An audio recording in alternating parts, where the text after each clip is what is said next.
306 জন নারীকে গণধর্ষণ করা হয়। এই ধর্ষণের শিকার 306 জনের মধ্যে 127 জনকে হত্যা করা হয়। আমরা কি এখন পর্যন্ত 127 জনের কোনো বিচার দেখতে পেরেছি? পরবর্তীতে আপনাদের কি মনে পড়ে আসিয়ার কথা?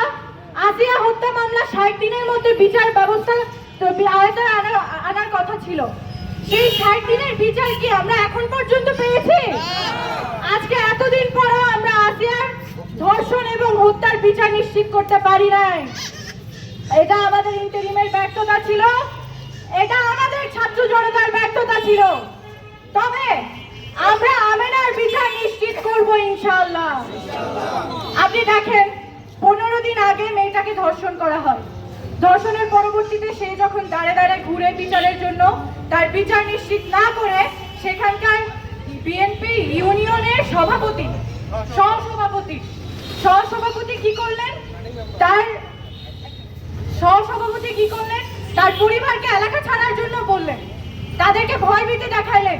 এইটা কি আমাদের প্রাপ্য ছিল? ছিল না।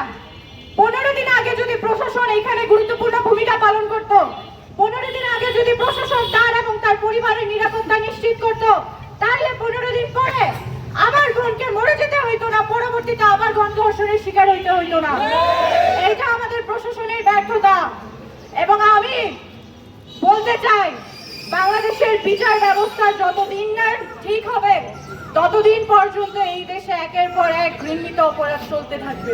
প্রথমে আমাদের উচিত আমাদের বিচার ব্যবস্থা সুনির্দিষ্ট করা, বিচার ব্যবস্থা ঠিক করা এবং এই সব ধর্ষকদেরকে জনসম্মুখে এনে এমন বিচারের আওতায় আনা যাতে পরবর্তীতে কারো ধর্ষণ করতেও বুক কাঁপে।